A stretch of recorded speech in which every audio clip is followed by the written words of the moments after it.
Morena. It's Friday morning. It's like 7, just before 7 o'clock. Just going for a walk. Just woke up, did 55 push-ups. I think I did 11 proper ones, and then the rest were little ones.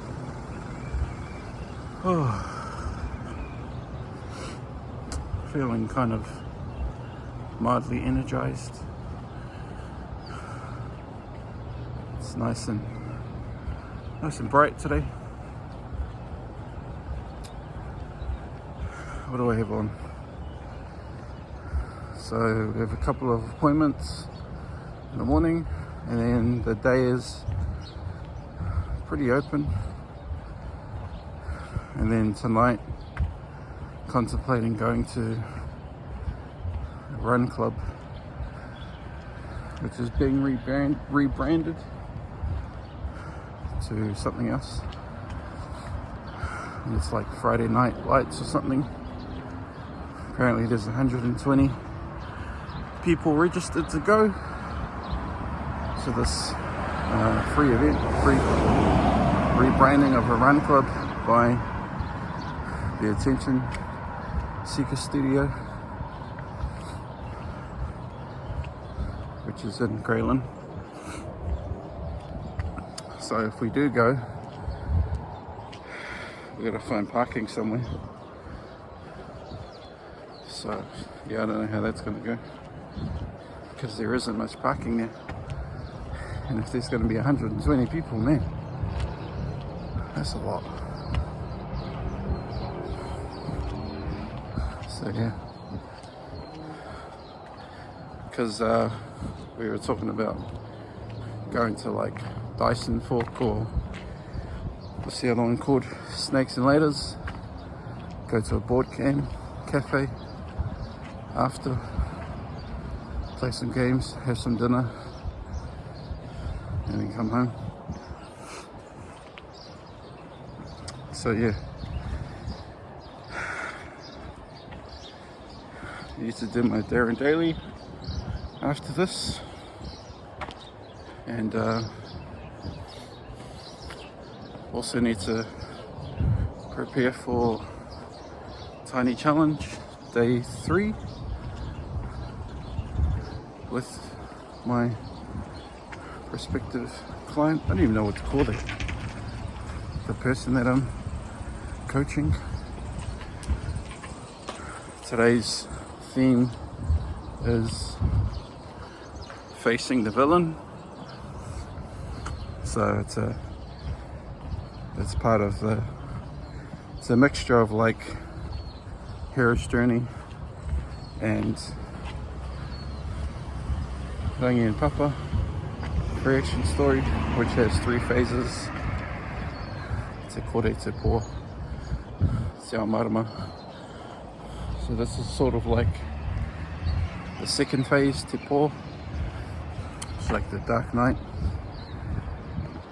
This is when Rangi and Papa were still fused together, and there were children.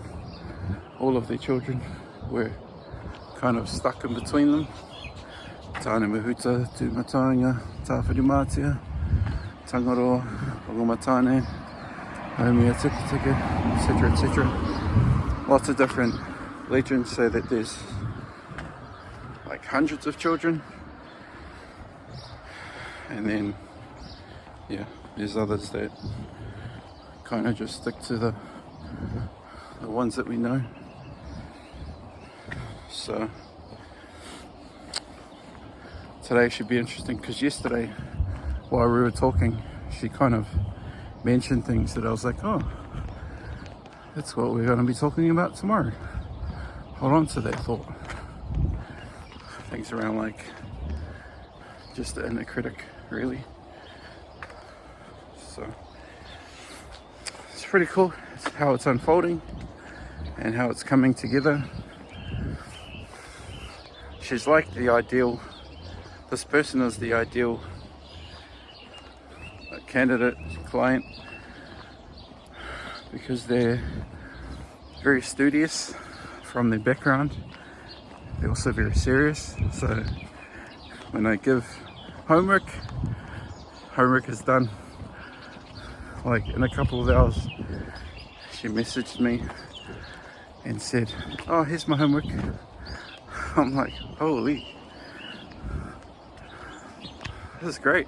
It's like a dream client. Even when she did a testimonial for me and she put it up, this other coach, one of the coaches that I spoke to recently, she's like, "Wow, you're the dream client." I'm like, yes, she is actually. She's made everything so easy. The only challenge I've had is management of time. So all two of our sessions have been over time. Even the first one, that went over time. The connection call went beyond 30 minutes. So yeah, yesterday we were meant to start at 9:30, finish at 10:15. When it came to 10:15, she was like asking, "Okay, so what do we need to do?" Thinking that, you know, we were going through the process. I'm like, we haven't even started. So that's when we kind of started with like karakia. But then a thing I said to her was, the challenge I have is that, yeah, shaky, can't commoditize what I'm trying to do. I can't package, you know, the answer inside 45-minute square. Like, it's going to take how long it's going to take, and I'd rather have a meaningful conversation than have to kind of jump in and be like, "Taiho, you know, focus." This, you know, just like, I don't like that. And I've been in calls like that where it's, you can kind of feel the urgency of the time. It's like, oh, you can see them checking the clock. You can, you know, you just feel pressured. It doesn't create like a good environment to really get through some issues or to like focus on the future, which is another interesting dilemma that I'm kind of coming into, is like therapy and coaching.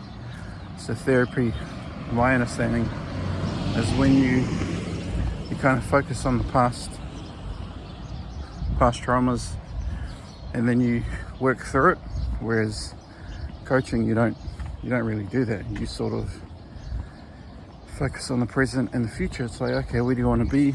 How can we get there? It's more positive in that sense, whereas therapy is generally about negative trauma. Like, you went through some stuff in your childhood, let's process it, let's figure out how to work past it. So, and then I guess you have mentoring.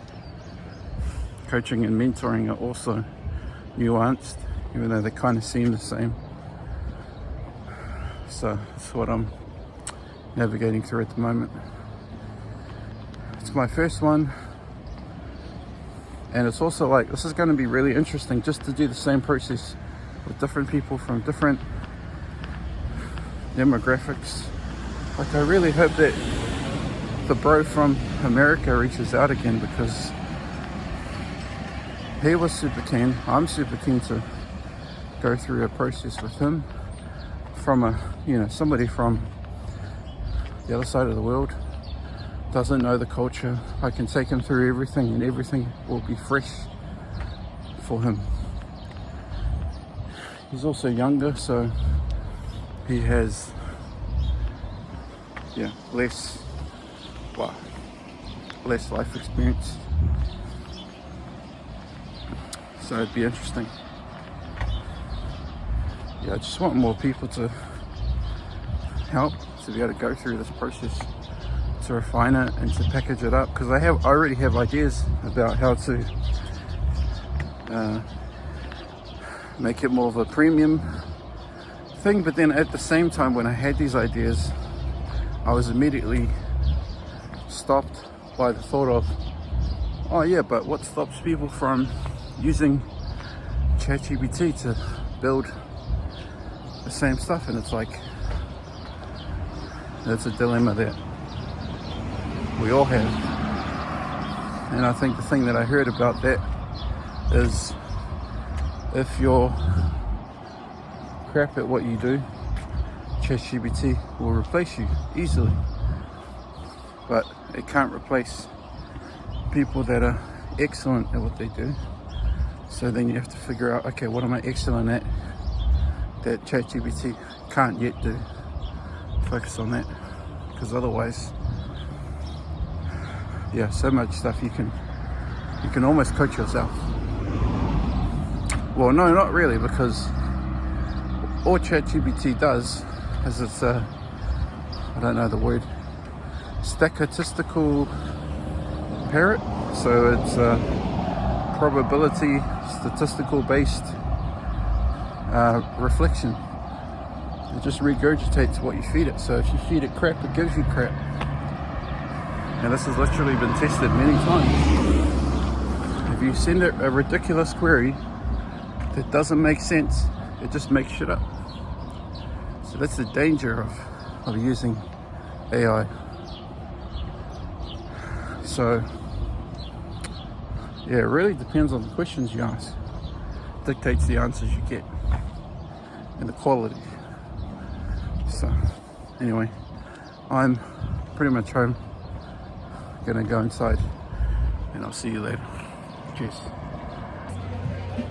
Yep, just at this run club, whole bunch of people. Look at this madness. I don't know how it's gonna work. Should be interesting.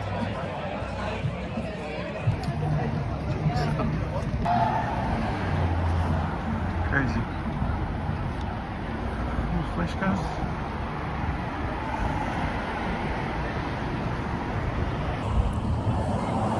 Doesn't take long to be left behind. Oh wait. There's some stragglers. I'm still at the back. All of the roadworks. Some flash buildings around here. You might even see the place that I was going to work at, literally over here on the corner. So we're just walking past 242.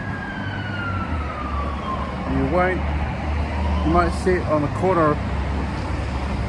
I'll show you when I get past. Where are we? Newton Fish and Chippery. So to the left of that, this building over here, that's where I was gonna work, but decided not to. So yeah, probably can't really talk about it right now. I'll talk about it later though. Man, I'm so far behind. I'm gonna take a shortcut since I'm walking. Turn left onto Great North Road. Myself. Try to stay positive, because it's a pretty shit feeling walking by yourself when everyone takes off. And then also no one really looks like you.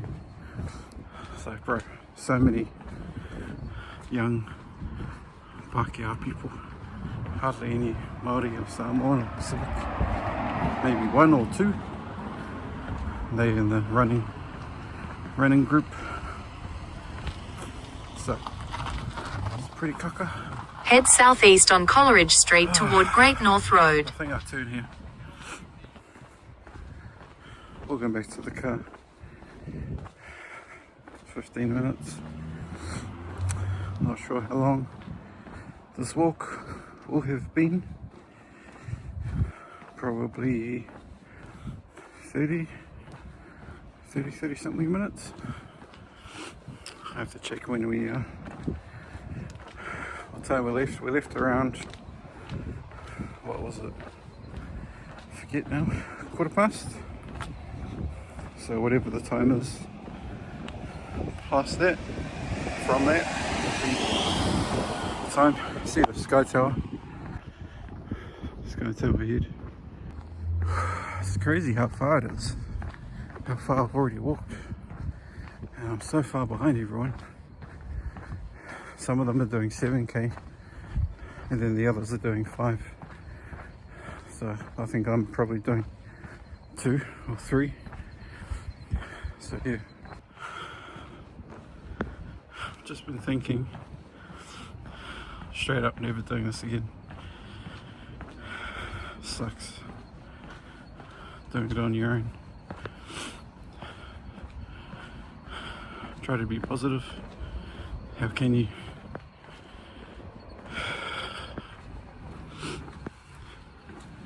At least I'm getting walking, so that is positive. But yeah, walking by yourself sucks, especially when you really don't fit in. Look around, everyone else is younger, different ethnicity, just different vibe. Like, yeah, this is not my place. Almost back to the car. Yo, at Mission Bay, just at the Cliff Grill. See up there? It's really nice burgers. They do this really nice panko chicken burger, so I got that, and a pork rib burger. This should be interesting. It's pretty noisy here. There's a pub over there, pub over here.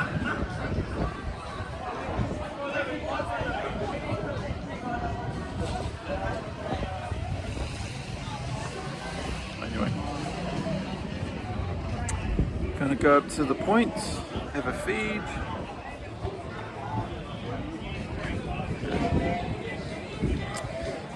What a night. We were meant to go to Dyson Fork, but change of plans. Yeah, not doing that thing again. Anyway, I'll see you a bit later. Yo. It's like 10 o'clock. So tired. I've just been working on my laptop. I'm gonna go to sleep. Just wanted to make sure I did a quick sign off. This is one of the free water bottles we got from, it's pretty nice actually, from the Run Club. Pretty sturdy. Man. Anyway, wanted to do an announcement, but I think I'll save it for tomorrow. Too tired.